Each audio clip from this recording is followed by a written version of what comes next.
Well, good evening, listeners. Thank you for coming on to Lament of Hope podcast to listen to another story. Whether you're listening or watching, I'm always so grateful for you guys and the time you take for this podcast. And today, I'm interviewing Tracey Gray. His name may be familiar to you. I came across one of his videos on Instagram. He was talking about his foster care experience as a young man, and then he's a firefighter as well. So he's, grown now. He's a firefighter, has a family. I also saw, I think I came across one of his videos as he's disciplining one of his little boys, and it's so sweet. I wish I was disciplined like that. It was just a very compassionate yet firm way of disciplining, and it was just, yeah, anyway, I'm rambling now, but all that to say is I came across his channel and I was like, wow, this is such an interesting person. He has a really hard story, but he has a very hopeful story if you think about it at the end.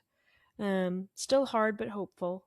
And so I reached out. His wife was kind enough to coordinate a time for us, and so he is here on the podcast. So Tracey, thank you so much for coming on today. Yeah, absolutely. I'm so thankful that you reached out and gave me an opportunity to come share. Yes. So, I do want to ask because you're based in Arkansas, I'm based in Virginia. Um, and just kind of hitting first on your profession as a firefighter, what gave you the passion to start and to do that job? Because I know it's a really special calling. Not a lot of people want to be firefighters. Right. Yeah. So I guess it started when I was a teenager. I actually wanted to be a paramedic.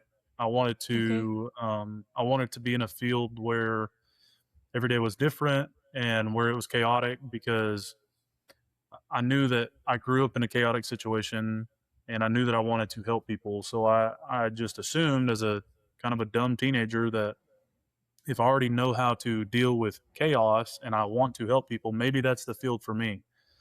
And, life decisions led me down a much different but necessary path.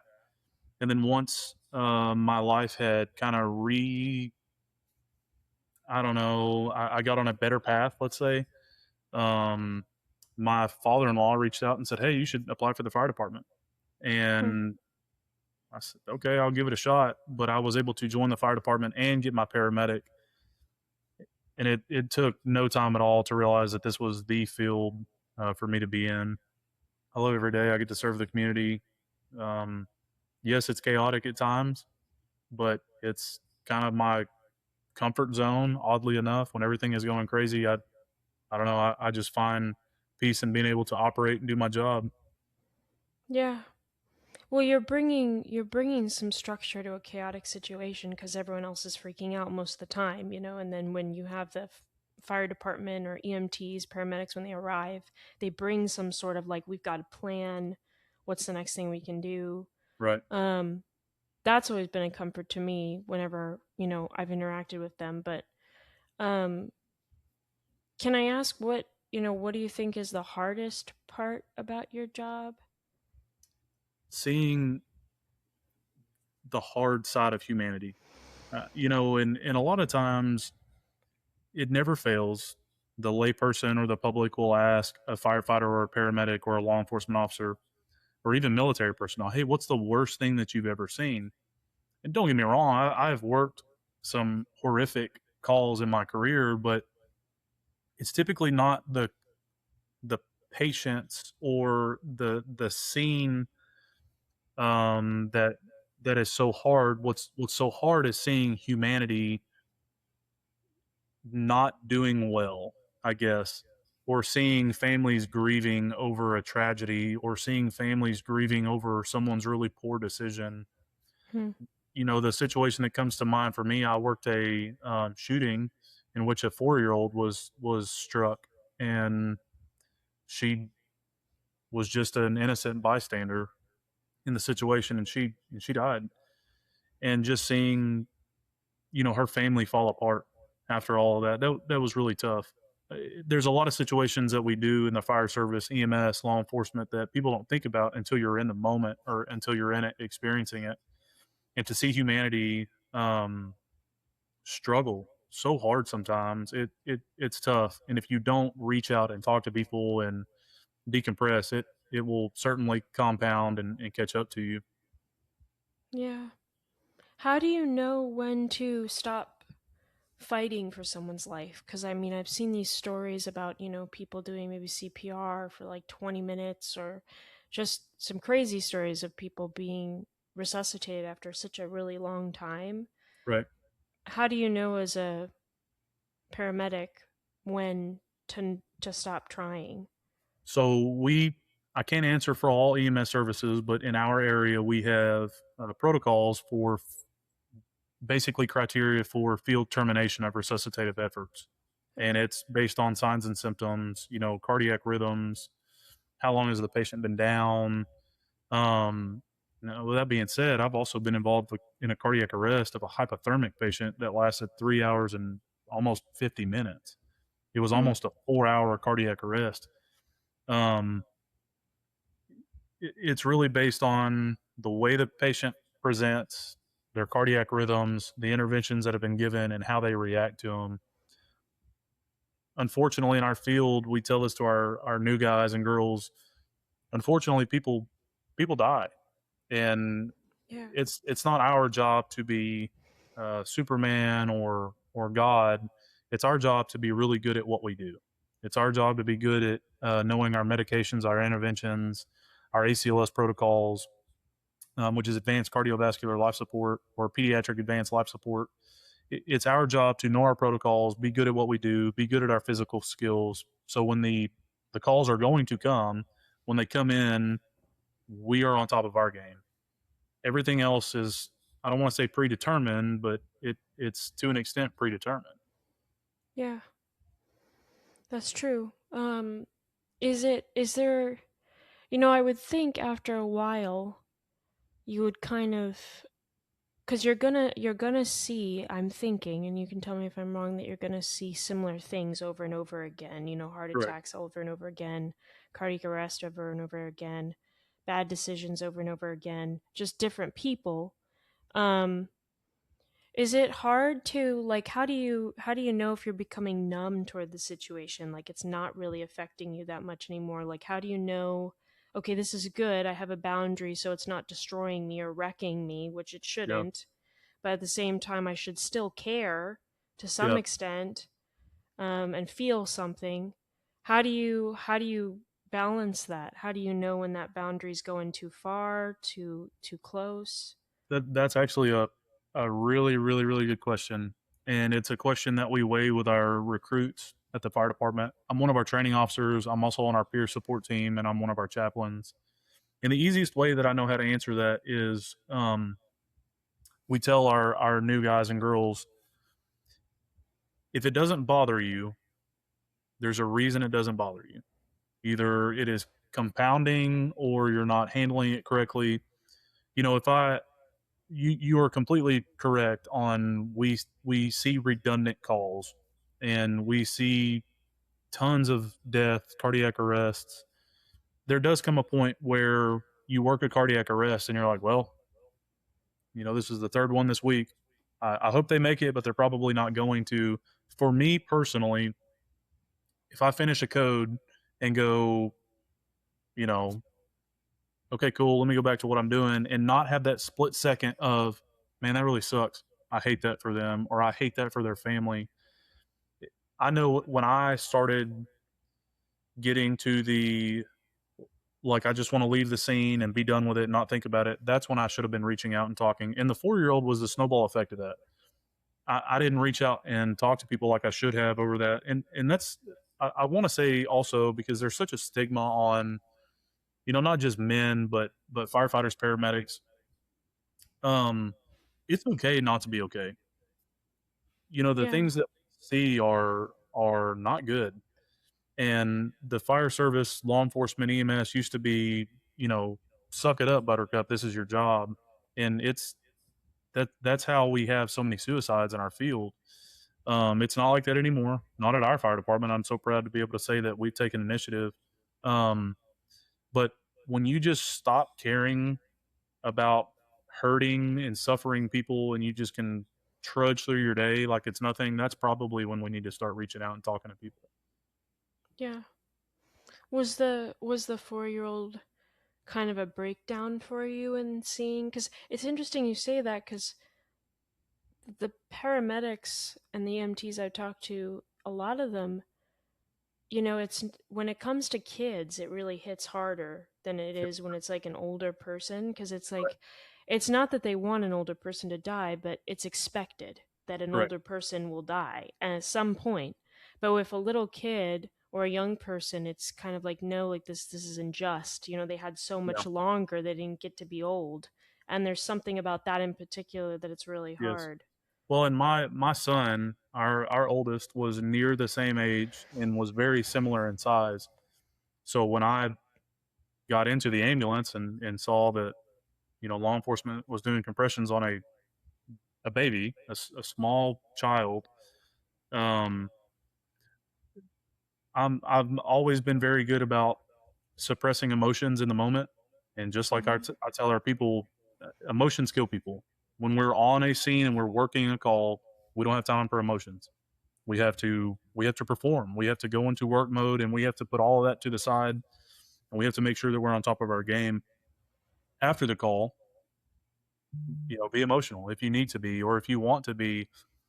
The To answer your question, the 4-year-old was the call that brought me home the next day, and I told my wife I need to go talk to somebody, and she was dumbfounded Hmm. because I have my wife. She's not here, but she has always been good about wanting to hear what I do at my job, and a lot of spouses don't want to. But she was always intrigued about what I would do, and I would tell her about some of the calls that I worked that were pretty terrible, and Hmm. I would even ask her like, "Hey, is there something wrong with me? Because this doesn't really bother me." And we'd kind of laugh about it, and she'd be like, "Yeah, there's a whole lot wrong with you, but I think we're gonna be okay." Um, but then that one hit, and I told her about it. I actually talked to her on the phone that right after the call, and I said, "I just need for you to go, you know, grab Nathan, our son, and just give him a hug." And she knew immediately that something had happened, and she was like, "Well, what's wrong?" And I said, "I want to talk about it." That's also the first time that I ever told her I didn't want to talk about it. I just wanted off the phone. I wanted to go back to the station and just kind of decompress. Um, when I got home the next morning, she asked me, "Hey, what's up? What's wrong with you?" And I was like, "I don't want to talk about it. I just want to go give Nathan a hug." And she knew immediately something was wrong. And as the day went on, I told her a little bit more. But Hmm. any first responder that I promise you could ask them the hard question of what's the hardest thing you've ever seen or what's the hardest thing you've ever done. And all of them, I promise you, have one specific call that will be burned in their mind for the rest of their life. And my hope and my prayer is that all of them have unpackaged it and talked Hmm. about packaged it up in a healthy way. Will they ever forget it? No. I just hope that it doesn't haunt them anymore. Yeah. Do you when you were talking about being able to share with your spouse, because I've wondered about that, because I feel like having a spouse who works in the medical field, especially when it's something like, especially when it shifts and it's a really long days, it is hard on the marriage at times when there isn't much of that quality time to be spent, or someone seeing something that, the other person can't even really comprehend as well because they weren't there. Right. Do you think is it really important and a good thing if one spouse, the one that's not doing the heavy emotional lifting in the sense of on the job kind of thing, if they're able to and be open to asking questions and hearing about hard days? I think it's incredibly circumstantial. Um, Okay. in our situation specifically, Hannah always wanted to know, but even there were even days where she would ask where I would reserve some because I knew that it would be hard for her to hear. Okay. Secondary trauma is a real thing, and the easiest way to explain secondary trauma would be like me coming home and just trauma dumping on Hannah about what I saw for the day, and now she is emotionally distraught because of what she has heard, and she's trying to experience or put herself in my shoes. Hmm. Uh, I think that for us, it is beneficial because there are days where it's beneficial to come home and decompress and just talk about it. Yeah. But Hannah is also able, she's bold enough to say, hey, I don't know that I'd like to talk about this anymore. Um, but she's also intelligent emotionally enough to say, yes, I'd like to talk about this because I know that I can see that it's bothering you. There have been tons of relationships ruined by our field, both by secondary trauma, by long shifts, by responsibilities, by people not being able to check out from the job. And I think it's really a conversation that you have to have, with your significant other and say, either, hey, I would like to talk to you about these things, or I need to know if you even want to hear them. Because if you don't want to hear them, we need to find a way for me to communicate healthy to you. Hmm. No, I'm not upset with you today. I may seem like I am because I'm withdrawn or I'm snappy or whatever it may be. I'm not upset with you. I just worked something really hard today. Now, Hmm. is it an excuse for us to be snappy and passive aggressive or whatever it may be because we had a hard day to our spouse? No, that's not fair, and it's not an excuse. But there needs to be some communication about, hey, I worked something hard today. I'm going to reach out to my buddies at the station, or I'm going to reach out to a counselor for help. At the end of the day, your spouse is supposed to be your best friend for life, Yeah. and sometimes conversations are really really hard. I'm not saying all spouses should, suck it up and have these conversations about work, but more so than anything, I think that they should just sit down and find out expectations about how those conversations could look. Yeah. Do you, um, with you and Hannah specifically, was there a particular aspect of you being a firefighter that was hard at first to really work with? Yeah, Hannah, I didn't know this until I promoted into administration. Um, it's kind of a courtesy with firefighters when a working fire comes in or would come in when I was still on shift. I would take my phone and I would just shoot her a text that said, "Fire, I love you," just to let her know, like, hey, if I don't answer the phone in the next 3 hours, this is why. And I had no clue about it because she never expressed it to me, but she was terrified of me fighting fire. She just had this overwhelming fear that we were going to be in a collapse or something. Okay. Uh, and she said that there were, when I worked on the ambulance as well, there were calls like psych patients or violent calls where she was worried about my safety. But I think overall, the biggest thing out of all of it was the hours away from home. But from October or August of 2020 to like March or April of 24, no, it's February of 24, I worked almost 100 hours every week between two jobs. I would work Wow. 24s at the fire department and get off of the fire department and go a block up the road and get on an ambulance. We have I work part time for an EMS agency because my fire department doesn't run ambulances. So we contracted out. I would get off of the fire engine after working a 24 and then go work on the ambulance almost every one of my days off as a paramedic. So I worked a ton, but it was also to provide for our family. My wife, we were blessed enough for Hannah to be able to stay home with our son. And I wouldn't trade that for anything. If I had to do it again, I would do it again. Yeah. Was there a way that you could, how did you work with so little time together? Was there something that you were able to like keep consistent in some way? Hannah and I have always been very close. Now, don't get me wrong, no marriage is perfect. We Yeah. would argue about working so much and about finances and about parenting, but and I didn't handle it well. I'll be the first one to admit I was not emotionally available like I should have been a lot of the time, and that's something that we had to work through after it was all said and done. Right. Um, but we were always able to kind of refocus on my days off and spend good quality time together with our son. And then whenever we became foster parents, I had promoted into administration, so I didn't have to work so much. I was finally down to a 40-hour a week job. It wasn't really 40 hours, but it was significantly less than 96. Yeah. So we were able to develop like one of my favorite things that our family does. We sit at the table that I'm sitting at every night and we have dinner together no matter what. Whenever we get off of the podcast tonight, we will sit down at this table and we will have dinner together. My wife and I and our two boys. And it's small things like that. Sitting down, turning our phones off and Yeah. talking to each other and talking to our boys that really helps keep us connected. Hmm. What do you know, I have to ask with, because, to go into some of your story when you mention foster parenting there, because when I would work with children with special needs when I was in college, I had some trauma from my background, and so seeing people in certain situations was really hard for me to Mhm. not get triggered in a certain Right. way. And it's kind of like, okay, my body's just kind of responding now.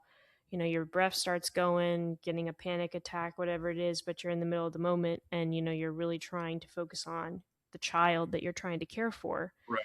Um, how how do you do that, or how long has it taken for you? Like, you came from a really rough background of people making bad decisions and being in hospitals and all of that, and I would think you would be so terrified of like working in that every day. How did you work through the body responses that might come from that? I think it was developed when I was a kid.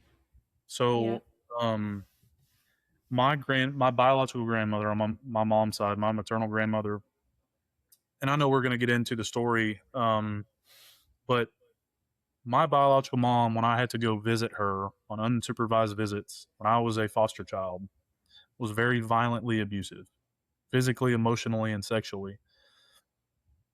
When I would react, the louder that I got, that would mean that my grandmother would hear and she would come and try to stop it, and it made it dynamically worse. Usually my mom would turn on my grandmother, and my grandmother was an angel. It was one of my only biological family members that ever truly cared about me and wanted the best for me.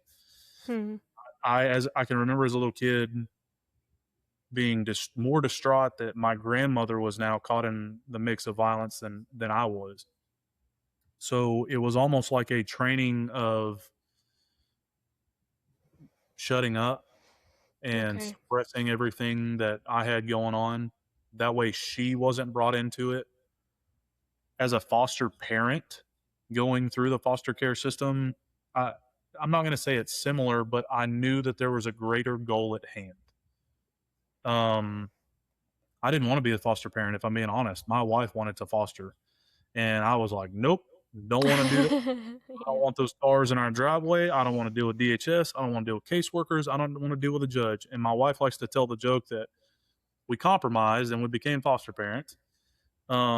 And you know, the day that we met our youngest son, Austin, in the NICU at Children's, all of my fears and doubts and I don't want to do this, I don't want to do that, I don't want to do it all went away because now I'm looking at a child who needed us, Hmm. who needed me to be stronger than what I thought I was and to, suck it up and be strong for him. And it all worked out. I don't know that it's something that I consciously think about now about like, those guttural reactions that you have when you're triggered by something. I don't know what it is about me. And this is what Hannah and I joke about. And I'll say, is something wrong with me? And she's like, yeah, there's a lot wrong with you. I don't know if it's something that's wrong with me or if it's just like in my field when it's time to perform, when it's a major trauma patient and it's the scene is falling apart and the patient is tanking. I don't know why, but everything to me just I'm able to focus in and everything goes quiet and I know what I need to do with Hmm. our and all the caseworkers. It's not like I didn't like the caseworkers because I didn't know them personally, but I had so many bad interactions with DHS as a whole as a child that I didn't Yeah. reservations toward them. But when they would come in our house, I made sure to make them feel welcome, make them, you know, feel welcome around our foster children, or our foster child, I'm sorry, or our biological child. I just, I don't know. I don't know that I've let triggers rule my life since I was a teenager. And Mm. honestly, my faith has the most to do with that. I think I was wholeheartedly delivered from a lot of the PTSD and the triggers. Wow.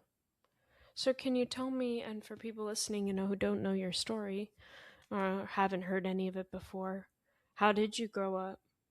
Yeah, so I was born in prison because my biological mom and dad murdered my 5 month old brother. And it's a little weird to understand at first, but his name was Michael. He was 5 months old, and when he was murdered, my mom was pregnant with me. So there's a whole lot of fine details to the whole situation, but my mom wasn't immediately arrested, neither was my dad. And then they were arrested and then they were able to bond out. I'm not really sure how. How can But I ask why did they murder him? Was it that I don't know. I have actually Oh, had an you don't opportunity. know. No, Wow. I don't know. They never provided a reason. And I have asked both of them as an Huh. adult. Now, mind you, both of my biological parents are deceased now. Um, Yeah. I asked both of them, my mom over the phone, my dad to his face when he got out of prison, and both of them play the blame game. Now, what I have Wow. read is the medical examiner's report, and I do know that my brother was suffocated to death and he had blunt force head trauma that caused retinal detachment, which is major head trauma Yeah. at 5 months old, mind you. Um, so I don't know the reason. I do know that I grew up close to, and I say close to, not emotionally close to, but physically close to Ashley, and know that she was violently abusive. So it doesn't surprise me. Yeah. Um, but I was born in prison. I was born addicted to illegal substances and was actually detoxing. I was placed in a NICU for 2 days. I was Hmm. taken from the NICU and then immediately placed in a foster home. The foster home that I was very initially placed in actually, uh, 5 years, almost 6 years later, became my adopted parents. Um, my adopted parents were 65 and 64 when they adopted me. So they were much, much older. They had been foster parents for over 30 years and had raised over 300 children in their home. While I was in foster care, because my brother's case was still pending and the trial was ongoing, my mom did not lose her rights to me. So I had to have visits with her in prison. And then when she was released from prison, I had to have unsupervised visits with her at her house here in town. And it was during the unsupervised visits that the abuse progressively got worse. Um, Hmm. I've been burned with cigarettes. I have scars on my lower back from an extension cord, from being hit with an extension cord. You may not even know this detail of my story, but I call it my saving grace. And a lot of people cringe when I call it my saving grace because it was the worst day of my life. But my mom had a boyfriend who also was physically, sexually, and mentally abusive towards me. The last day that I ever saw my biological mom was the day that her and her boyfriend attempted to circumcise me with a razor blade. And that's when the Hmm. abuse became so prevalent, you couldn't hide it. The Arkansas State Police got involved, and it was termination of rights immediately, and I was adopted very shortly after. Um, And you were how old at that point? I was almost 6 years old. Wow. But Uh, I mean, can I ask, you know, it's interesting too that we're talking about this now because obviously you've probably heard on the news about this case of this mom who was suffering, postpartum depression, and there are many people who are one camp is, she's mentally unwell, so there should be a lot of mercy here, and then other people are like it doesn't matter because she murdered 3 children. So whatever's going to happen is going to happen. And for you, like, how do you reconcile in your mind? Because I hear this story and I think to myself, these people just sound crazy. I don't know if it's because they're on drugs this whole time but at the same time they know what they're doing. You know right. that it. they're doing it, and it's not like they don't know what they're doing. They do. How do you, now that you're older, you could think of, probably thought about it a ton. I mean, how do you reconcile in your mind who they were? Like, do you think that, would you say, oh yeah, I'm sure there was a mental component, but the responsibility still heavily lies on their Yeah. actions? Because I've had so many people talk to me about their parents, and I've had some say, I forgive my parents because it's the best they could have done. And then other people say, I forgive my parents even though it wasn't the best they could have done. And it's interesting to see how the reactions are different.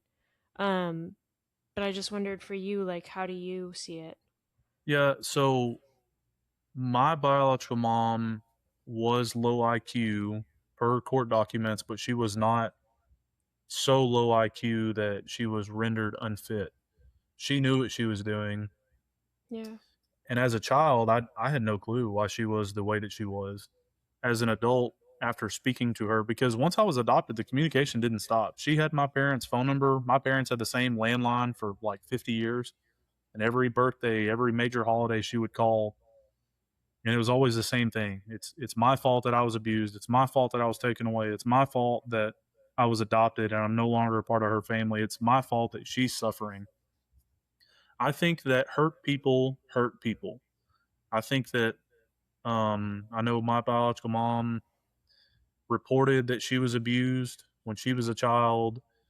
I know that she was heavily using illegal drugs. And I think that she just didn't cope with things. And I don't know why she did the things that she did to me.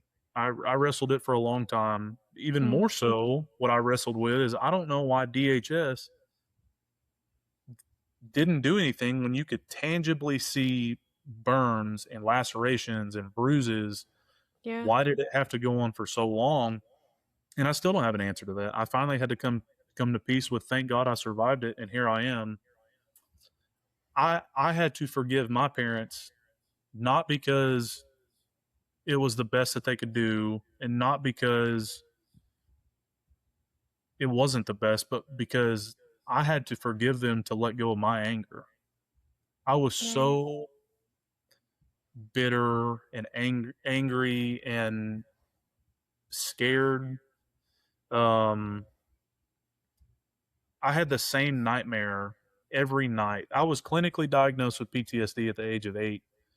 I had the same nightmare, and that nightmare was the last day that I saw Ashley. It was that situation, and I'd have it every single night where it Hmm. was the same. I was reliving it, the sounds, the sights, the smells.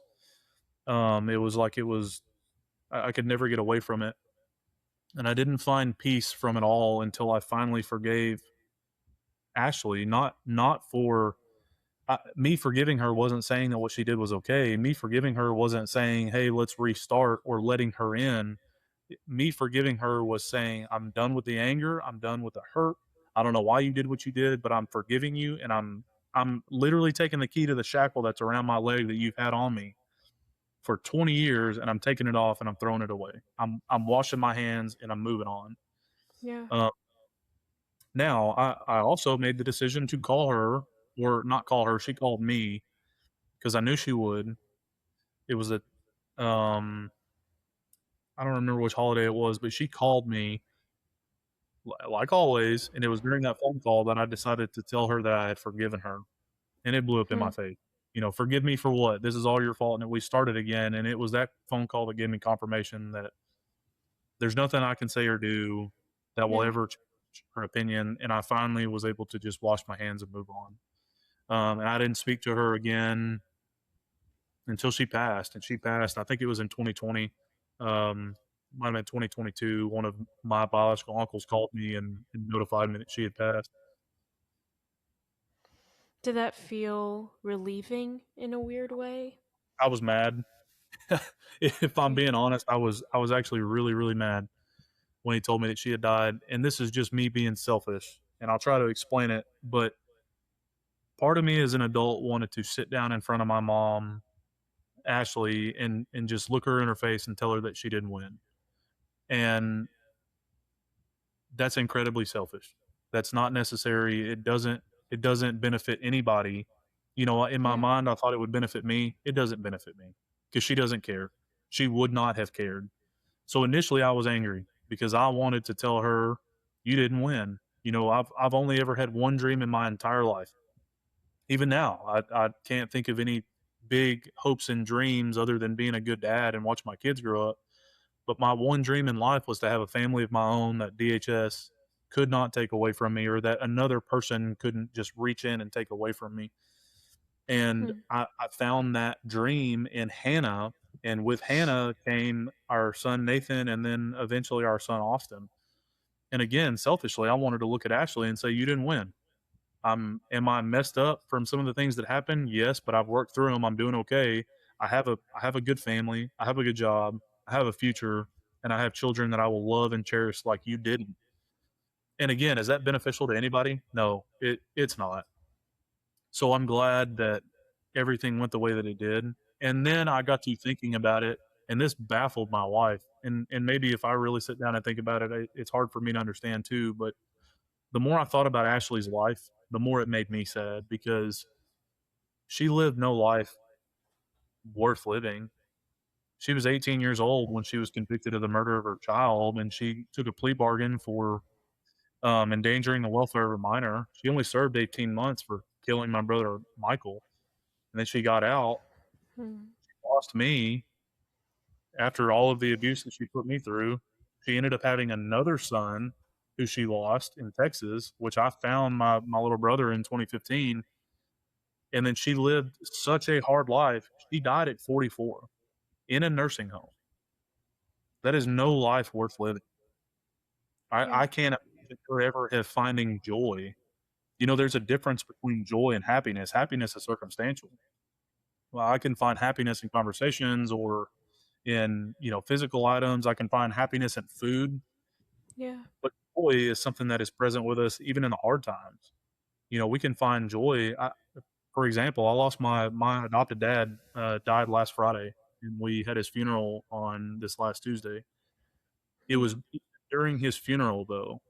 Was I grieving? Yes, but I had so much joy that he got to be my dad for 32 years. He took me into his home and loved me for 32 years. I still had joy even when I was grieving, and I'd venture to believe that Ashley never had it, and that sucks. Yeah. I, I don't wish that on, my worst enemy. If we want to say Ashley was my worst enemy, I wouldn't even wish that on her. So it was a really weird situation receiving that phone call that she had passed. It was definitely a roller coaster of emotions. Though, I think it's very real because I really think I've talked to so many people, but also in my own life, people have said, "Oh, I forgive my parents," and then they say, "I'm good now." But I think it's really, depending on how deep the hurt is from what you've experienced, it could be daily, Yeah, because something's going to remind you about how you didn't get loved that way, or you didn't get that opportunity, or you didn't see that, or go to a wedding, like, I'll go to a wedding, there's the dad daughter dance. I never got to do that. There's things that will right, always be remembering, and you'll have to go, "Okay, Lord, I bring it to you again because I'm angry again." And you're rightfully angry because it was unjust. And like you said, the people don't care. So you're right, taking the hurt on yourself and saying, "Okay, I forgive you. I'm going to put this hurt on me." And like, being believer as you are, you understand, like with Jesus, like that's what he did. He took all of the sin and the pain, right, all the people, they didn't say sorry. We didn't say sorry. We were future thought of. I mean, we weren't even there. And he was like, "I'm going to take this on, die for the sin of the world." And, but at the same time, you know, he did that, he took it on, but it didn't remove all our sin. Like, we have to still make that step if we want to right. be in fellowship with him.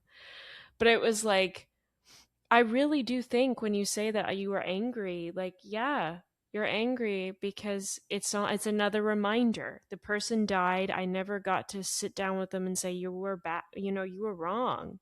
Right. can you understand this? And I really do think like it's such a process. I mean, I don't know if it's still for you, but I still have to pray to the Lord about forgiveness about small, really small things that still Yeah. remind me of hard times.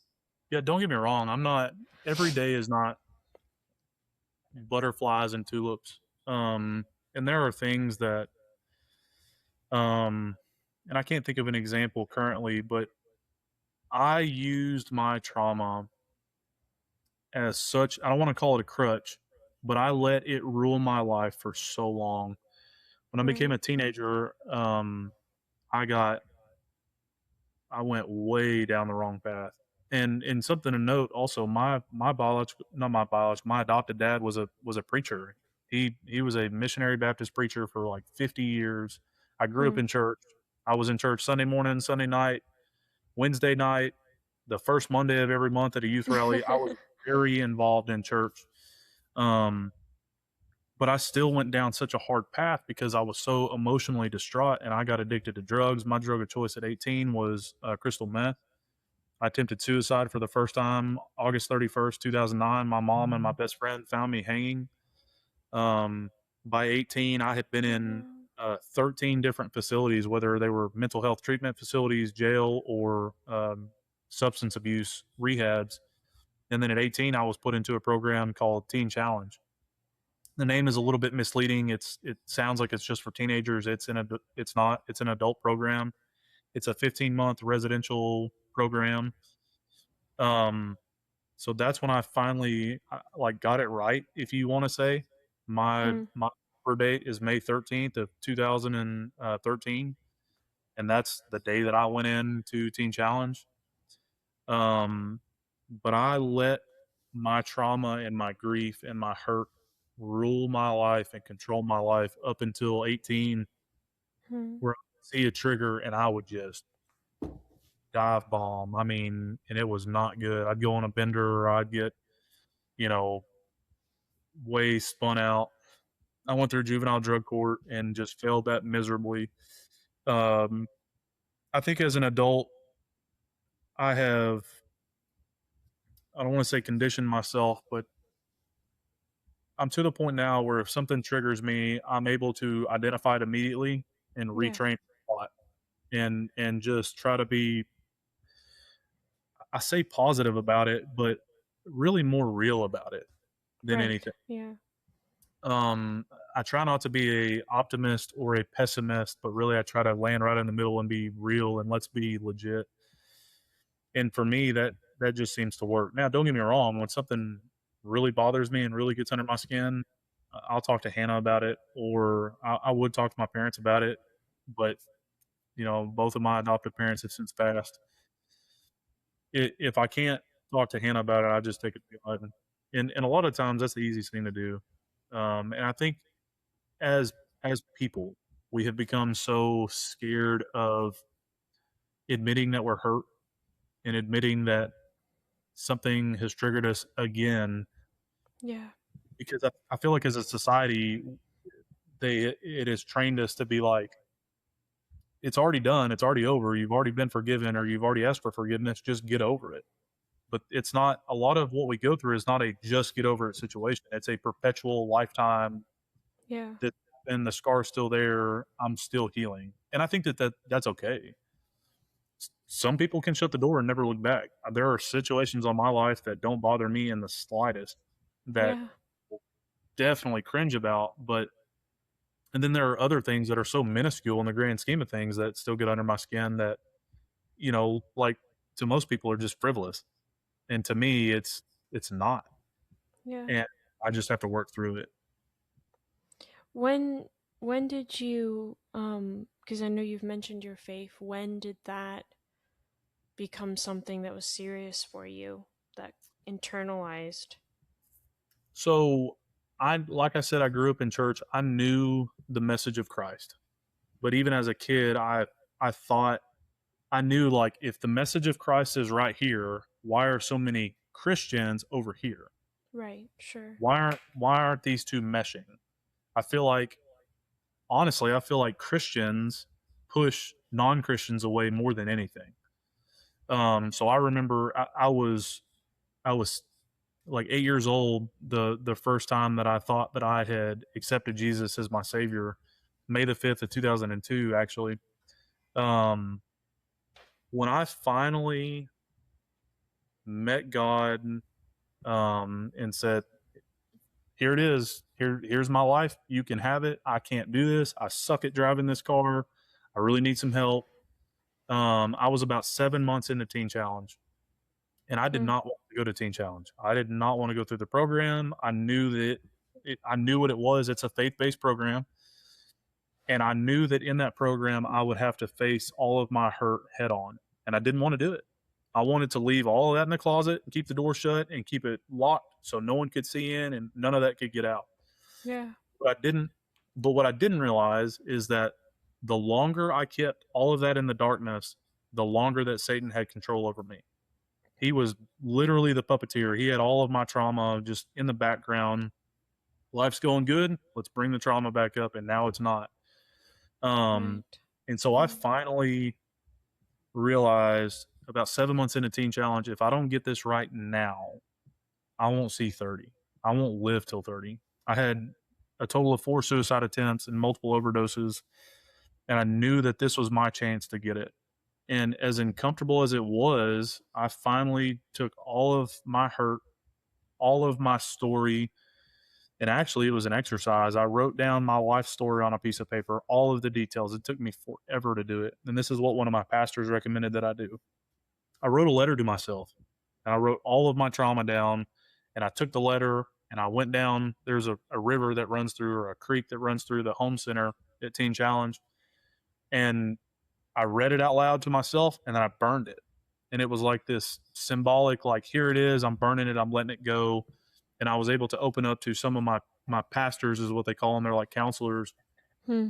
I was able to open it up to them and kind of walk through it. And then I was able to open up to my family, and they knew a lot of it, but there was some of the small stuff that they didn't know that bothered me. And it was like my freedom came when I finally opened up to everybody and said, here's the good, the bad, and the ugly. I hope you still love me. And it's such, Yeah. you know what I mean? It's such a silly thing to think, because we who have been through trauma, we think, well, if people know this about me, they're not going to love me. Yeah. And then it's such the opposite. It is so. Now, don't get me wrong. There are people out there that hear things and are like, "Oh, that's terrible. I don't want to." Those people need to go practice falling down or something. Because, you know what I mean? Like, Yeah. it's a beautiful thing to be able to say, "Here's what hurt me," or even more basic, "Here's me being vulnerable," Yeah. and then being welcomed. Um, it was in Teen Challenge that I realized that all of the things that hurt me also hurt God. And all of the times where I was in my mess, in addiction and depression and suicidal ideations, all the times where I was wondering, like, hey God, I'm crying for you. Where are you? Why are you letting all these bad things happen? What I didn't realize is he was there with me the whole time. I call it the muck and the mire. I was in a hole. I was in a hole filled with muck and mire, and what was hurting me was also hurting him. But I was so blinded by my trauma and the darkness, I didn't see that he was there with me the entire time. But when I Yeah. finally realized, like, hey, you're still here, help, help me, it was just one step at a time. Now, I think what people need to understand too is it's not easy. It's very hard. It'll be the hardest thing you've ever done in your life to look back at your trauma and sort through it. But one of our catchphrases that Hannah and I have used on our social media platforms, and this came naturally with our son, when my mom passed, he saw me crying in the living room after mom died, and I explained it to him, and I said, Nathan, it's okay to be sad, just don't stay there. And that developed into my phrase that I like to say, it's okay to look back on your trauma, just don't stay there. It's so easy to get caught up in it and get snared by the trap, and now you're there again. But if you can go revisit it with people that love you, once we develop a community, you can go back and revisit it with people that love you, and you can sort through it and move on from it. It's okay to move on and then have to go back and sort through a little bit more, as long as you're perpetually moving forward. Yeah. What do you What do you think for people listening? Because I've had so many listeners reach out about hard stories they've had. Um, how do you think someone listening could know if they are moving forward or if they're stuck in a rut? Because I think it is easy to think you're moving forward Mhm. and convince yourself of that when you're not, and that's really hard. Yeah, it is, and that's tough, because I think you can only truly know if you're moving forward if you're being honest with yourself. Yeah, Like, am I really wholeheartedly am I saying that I'm okay and I'm actually okay, or am I saying I'm okay to cope because I don't want to sort through it anymore? right. Um, and stuff it back in. And I think it becomes you can't rush through some of these things. And I also understand that this is a lot easier said than done. There are people that have been through horrific things way worse than I had it good compared to so many people. And I don't want any of your listeners to think that I'm saying, hey, you gotta just we're gonna do this in one day, we're gonna look at it, we're gonna talk about it, and boom, we're gonna move on, because that's not it. I also like to reiterate that this is like the hardest thing that you'll ever do in your entire life. It sucks. But don't let that be a deterrent, because it's also the best thing that you could ever do for your life. To be Right. vulnerable with yourself, to be vulnerable with the people that want to love you. And my wife got on to me about this week at my dad's funeral. She said, Tracy, you suck really bad sometimes at letting people love you. And it's like, Hmm. I can't help but still feel undeserving sometimes. And Yeah. she was like, why would you feel that way? And I don't know. I can't explain it to you. But for so many of us who have been through such hard trauma, what do we do when things get hard? We we put our walls up. We get in our box. We wall everybody off and say, I'm safe in my box. We become Patrick Star and we get under our rock, right? Yeah. Yeah. We don't want anybody in. But what does that do to the people that desperately want to be a part of our lives? It also hurts them and it's confusing to them. Now, I don't want that to make people feel guilty to know that like other people want to love us, but I think it's an important message to know that it's okay to let people love you. But it's also super scary because sometimes the people that are supposed to love us the most hurt us the most. And I Right. relate with that. It was the person who was supposed to be my protector, my mom, and she was quite the opposite. So moving, I think you have to be really transparent with yourself to determine if you really are moving forward or if we're sitting still or if we're moving back. And I think that's another thing. It's okay to sit still.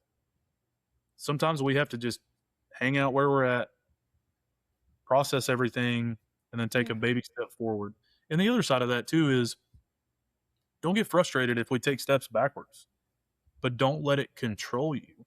When you let it control you and that's all that you can focus on, that's when it Yeah. becomes a snowball effect. Yeah. When it becomes your identity, or that's the point of your Yes. story. Yeah. Yes. No, the one thing that I want our boys to know about me, they'll know my story one day. Right Yeah. now, no. When they're 15, probably not, because I don't want them to say, "Well, dad, you used to do drugs." You know what I mean? When they are Right. emotionally intelligent enough to know my full story, they'll know my story. And here's the interesting side of it. It's out for the whole world to see now. So maybe they know it earlier, but the one thing I want them to know about their dad is that I will never give up. I will never give up for my family. I'll never give up for my wife. I'll never give up for either one of my boys. And I will always want better for them, regardless of the circumstances. And again, that's really easier. A lot of the times it's a lot easier said than done because life is hard, whether it be your job or finances or um, whatever the circumstances may be. Life is hard Yeah. and it is what it is. But I just want them to know that their dad is 100% of the time going to fight for better.